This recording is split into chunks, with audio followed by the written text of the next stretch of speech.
আলহামদুলিল্লাহ, এবছরের ঈদটা হচ্ছে আমার জীবনের শ্রেষ্ঠ একটা ঈদ। কেন এই কথা বললাম, সব কিছুই আজকের ভিডিওতে আপনাদের সাথে শেয়ার করব। আর এত এত নুডলস আজকে ঈদের দিন কেন রান্না করলাম সেটাও শেয়ার করব।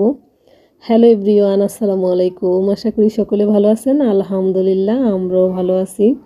আজকে হচ্ছে পবিত্র রমজানের ঈদ, আজকে ঈদের দিন। তো সবাইকে প্রথমে ঈদের শুভেচ্ছা জানাচ্ছি। ঈদ মোবারক। আপনাদের কার ঈদ কেমন কাটলো কমেন্টে জানাবেন।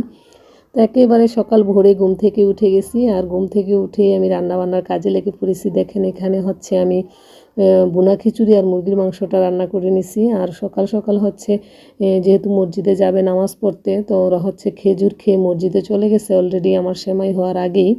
তো তারা হচ্ছে সবসময় খেজুরটা খেয়ে তারপরে মসজিদে যায় আর কি। তারপর হচ্ছে আমি রান্নাবান্নার কাজ করতেছি। এই যে সমস্ত ঘর গুছিয়ে আনায়াকে রেডি করে ফেলছি। রেডি করে সে চলে গেছে তার দাদির রুমে, তার দাদিকে ঈদ মোবারক জানানোর জন্য। আর এদিকে আমি রান্না বান্নার প্রস্তুতি পুরো দমে শুরু করছি। দেখেন এখানে বেশ অনেকগুলো নুডলস সিদ্ধ করে নিছি। আর এতগুলো নুডলস কেন সিদ্ধ করছি সেটাই আপনাদের সাথে আজকে শেয়ার করব।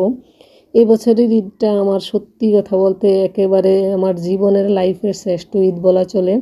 কারণ আজকের এই দিনে আমি অনেকগুলো নামাজি লোকদেরকে খাবার দিতে পারছি আলহামদুলিল্লাহ। সেখানে আমিও শরিক হতে পারছি বা কাজ টাজ করে এই যে রান্না করতেছি। তো এই জন্য হচ্ছে নামাজি বলতে কাদের কথা বলতেছি, আমাদের যে মসজিদ আর কি, আমাদের যে সমাজের মসজিদ থাকে, ওই মসজিদে হচ্ছে তিন চিল্লার জন্য অনেকজন লোক আসছে, যারা হচ্ছে চিল্লা দেয় আর কি, তিন চিল্লা। তো ওনাদের হচ্ছে আমাদের মসজিদই হচ্ছে লাস্ট এবার ঈদটাও হচ্ছে আমাদের মসজিদে ওনারা করতেছে।